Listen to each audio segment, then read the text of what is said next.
সেদিন বেরিয়েছিলাম ঘুরতে যাব বলে। দুপুরবেলায় খাওয়া দাওয়া করে বেরিয়েছি। তো ভিডিওটা বেশ কিছুদিন আগেকার।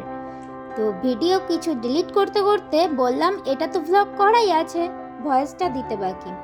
তো আমরা সেদিনে ঘুরতে চলে গিয়েছিলাম এখানেই আমাদের বাড়ির থেকে ওই ঘন্টাখানিকের রাস্তা, দেবেনহালি বলে। অনেকেই চেনে, আবার অনেকে চেনে না। তো সেই রাস্তা দিয়ে যাচ্ছিলাম। আমাদের এইখান থেকে বেশি দূরও না, মানে ওই বাইকে 1 ঘন্টা লাগে। আর একদম ছিল ফাঁকা রাস্তা। দুপুরবেলাতে আমরা 3 ভূত মিলে বেরিয়ে পড়লাম ঘুরতে। কোথায় যাব কি করব কিচ্ছু জানি না, শুধু বাইক নিয়ে চলেই যাচ্ছি।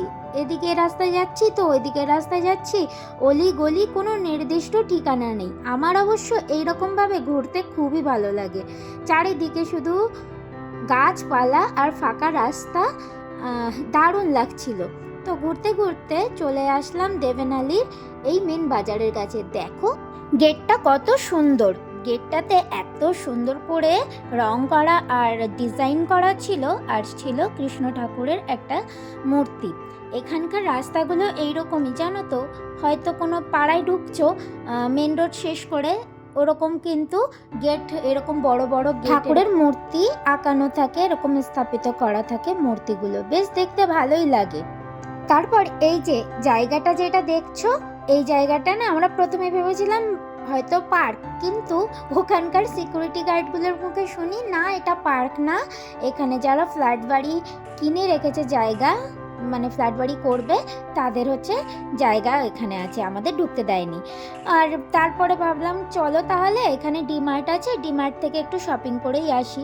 শপিং মানে কি, সাপ্তাহিক বাজারে কিছু জিনিস লাগে, বিস্কিট, এগুলো স্ন্যাক্স জাতীয় কিছু, সেগুলোই আনতে চলে গিয়েছিলাম। তো দেখলাম বেশ ভালোই অফারে দিচ্ছিল। এই যে মাখানা নিয়ে এসেছি, আর এই বিস্কুটের প্যাকেটটা না একটা কিনলে আর একটা ফ্রি দেয়, কিন্তু সেদিনে অফারটা ছিল না, তাই 1 প্যাকেটই নিয়ে আসলাম। আসলে এই দিকটায় না নোনতা বিস্কুটগুলো পাওয়া যায় না ঠিক করে।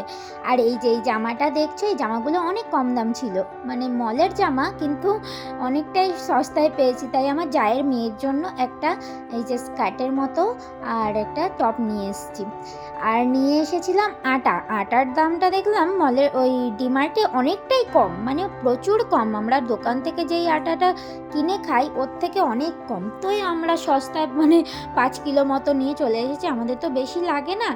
আর নিয়ে এসেছিলাম এই যে বাটার, আর আমি না আম দই খুব ভালো লেগেছিল, ওই জন্য একটা আম দইও নিয়ে এসেছিলাম, চলো দেখাচ্ছি। আর এই যে আমার ছেকনিটা চা ছাকাটা মানে হয়ে গেছিলো, খারাপ হয়ে গেছিলো। আর নিয়েছিলাম বিস্কিট। আমি বিস্কিট মানে প্রচুর খাই, আমিও যেমন খাই, আমার ছেলেও খায়, আমার বড় খায়। আমরা বিস্কুট খেতে প্রচুর ভালোবাসি। আর এইগুলো তো তৃষানের, এগুলো বিকালবেলা টাইম করে ওকে দিই, কোনো দিন মানে দুধের সাথে যখন ওকে তো দেওয়া লাগে বিস্কিট, ওই জন্য 2-3 রকমের বিস্কিট নিয়ে এসেছি।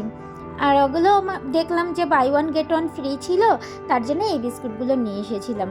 আর তৃষান খেতেও ভালোবাসে, মানে সব অনেকগুলো করে দিই না, হয়তো 2 থেকে 3টে, 3 থেকে 4টে, এর থেকে বেশি না।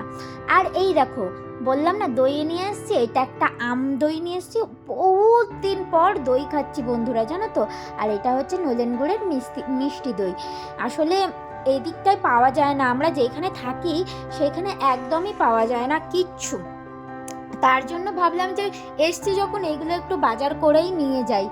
আর গুড় এক বয়েম গুড় নিলাম, যে পিঠের সময় আসছে, একটু পিঠে খাবো, অবশ্যই তোমাদের সাথে শেয়ার করব পিঠে যখন বানাবো। অবশ্য খাওয়া হয়ে গেছে, 2-3 বার তেলের পিঠে বানিয়ে খাওয়া হয়ে গেছে। আর তা তো তোমরা দেখেইছো পিঠে খেয়েছি। তো এই হলো আমার সাপ্তাহিক বাজার। কেমন লাগলো ভিডিওটি অবশ্যই জানিও।